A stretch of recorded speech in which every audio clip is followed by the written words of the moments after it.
Benefits of meditation. हजारों सालों से लोग प्रैक्टिस कर रहे हैं मेडिटेशन, स्पिरिचुअल पर्पस के लिए, इमोशनल पर्पस के लिए और फिजिकल पर्पस के लिए। लेकिन सवाल ये आता है कि साइंटिफिक पॉइंट ऑफ व्यू से आपकी बॉडी कैसे अफेक्ट होती है मेडिटेशन से। दोस्तों, मेडिटेशन एक्चुअल में आपका ब्रेन का साइज चेंज कर देता है। एक स्टडी जो कि 2011 हार्वर्ड में डॉक्टर सैरा लेजर ने कंडक्ट की थी, जिससे पता चला कि सिर्फ 8 हफ्ते की मेडिटेशन से आपका ब्रेन साइज 3 बहुत इंपॉर्टेंट जगहों से चेंज होता है। पहला आता है लेफ्ट हिपोकैम्पस, जिससे आपकी कोई भी नई चीज सीखने की एबिलिटी और आपकी मेमोरी बहुत ज्यादा इंक्रीज हो जाती है। नेक्स्ट आता है पोस्टीरियर सिंगुलेट कॉर्टेक्स, जो आपका माइंड बार बार नए नए थॉट्स लाता रहता है उस चीज को कम करने के लिए, यानी ये इंक्रीज करेगा आपका फोकस। इस स्टडी से ये भी प्रूव हुआ कि जो सेल वॉल्यूम है आपकी ब्रेन के हिस्से एमिग्डला में, उसे भी ये कम करता है। और ब्रेन का ये पार्ट रिस्पॉन्सिबल है डर, स्ट्रेस और एंग्जाइटी के लिए। मेडिटेशन का दूसरा बेनिफिट आता है कि ये आपको आपकी बुरी आदतों को कंट्रोल करने में मदद करता है। एक स्टडी जो 2015 में की गई थी, उससे हमें पता चला कि मेडिटेशन ब्रेन का एक पार्ट है जिसे हम कहते हैं डोर्सोलेटरल प्रीफ्रंटल कॉर्टेक्स, उसे ग्रो करता है और ये पार्ट डायरेक्टली रिलेटेड है हमारे विल पावर से। एक स्टडी में शराब पीने वाले लोगों को 2 ग्रुप में डिवाइड किया गया। उनमें से एक ग्रुप को 8 हफ्ते तक मेडिटेशन सिखाई गई, जबकि दूसरे ग्रुप को एक 12 स्टेप्स का प्रोग्राम।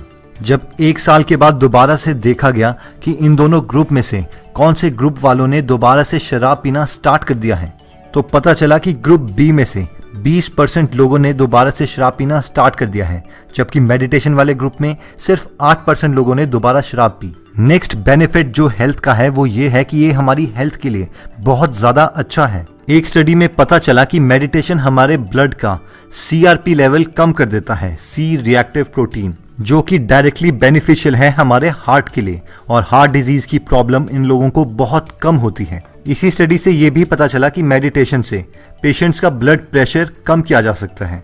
और एक बहुत ही इंपॉर्टेंट स्टडी जो कि 2010 में की गई थी, Nobel prize winner by Elizabeth Blackburn, जिन्होंने प्रूव किया कि मेडिटेशन आपकी बॉडी को जेनेटिक लेवल में भी चेंज करता है। इन्होंने प्रूव किया कि हमारे क्रोमोसोम्स में एक प्रोटेक्टिव प्रोटीन कॉम्प्लेक्सेस होते हैं जिसका नाम है टेलोमियर्स। हम में से जिन लोगों को ये नहीं पता कि टेलोमियर्स क्या होते हैं, तो छोटे टेलोमियर्स की लेंथ बताती है कि हम जल्दी बूढ़े हो जाएंगे, और मेडिटेशन टेलोमियर्स की लेंथ इंक्रीज करने में हेल्प करता है। और फाइनली जो सबसे इंपॉर्टेंट मेडिटेशन का बेनिफिट है वो है कि मेडिटेशन आपको खुशी प्रोवाइड करता है। एक बहुत ही फेमस स्टडी जो कि 2004 में की गई थी रिचर्ड डेविडसन के द्वारा, जिन्होंने साधुओं के, पुजारियों के, मॉन्क्स के सर पे इलेक्ट्रोड्स रखे और उनके ब्रेन स्कैन्स लिए, और ये सारे पुजारी जो कि सालों से मेडिटेशन कर रहे थे, इन लोगों के ब्रेन स्कैन से पता चला कि इनके ब्रेन से 30 टाइम्स ज्यादा गामा वेव्स निकलती हैं, और गामा वेव्स डायरेक्टली रिलेटेड है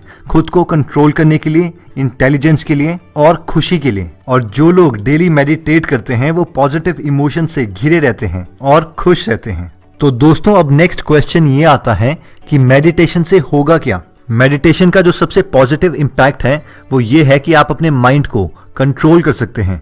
जैसे आप रेडियो को ट्यून कर सकते हैं, उसे ऑन कर सकते हैं, ऑफ कर सकते हैं, वैसे ही आप अपने माइंड में चल रहे थॉट्स को ऑन कर सकते हैं, ऑफ कर सकते हैं, और जो आप चाहें एग्जैक्टली वही सोच सकते हैं। यानी आप अपने माइंड को कंट्रोल कर रहे हैं डिस्पाइट कि आपका माइंड आपको कंट्रोल कर रहा है। और अगर आप ध्यान से सोचें तो ये किसी पावर से कम नहीं है। आप अपनी स्ट्रेस को, एंग्जाइटी को, फोकस को, कंसंट्रेशन को, सब पर कंट्रोल पा सकते हैं। अगर आप कभी भी अपने माइंड की वॉइसेस को सुने तो आपका माइंड हमेशा किसी ना किसी को जज कर रहा होता है, आपको किसी के साथ कंपेयर कर रहा होता है, कंप्लेन कर रहा होता है, किसी को पसंद कर रहा होता है, या फिर किसी से नफरत कर रहा होता है। और ये थॉट्स हमेशा आपके दिमाग में चलते रहते हैं और आपका उन थॉट्स पर कोई कंट्रोल नहीं रहता। यानी बेसिकली मेडिटेशन आपको एक ऑफ बटन, ऑन बटन और एक फाइन ट्यूनिंग बटन देता है उन थॉट्स को कंट्रोल करने के लिए। अब नेक्स्ट सबसे इंपॉर्टेंट सवाल आता है कि मेडिटेशन के दौरान हमें करना क्या है। तो हम शुरू करेंगे माइंडफुलनेस ब्रीदिंग मेडिटेशन से, जिसका मतलब है कि आपको अपनी ब्रेथ पे,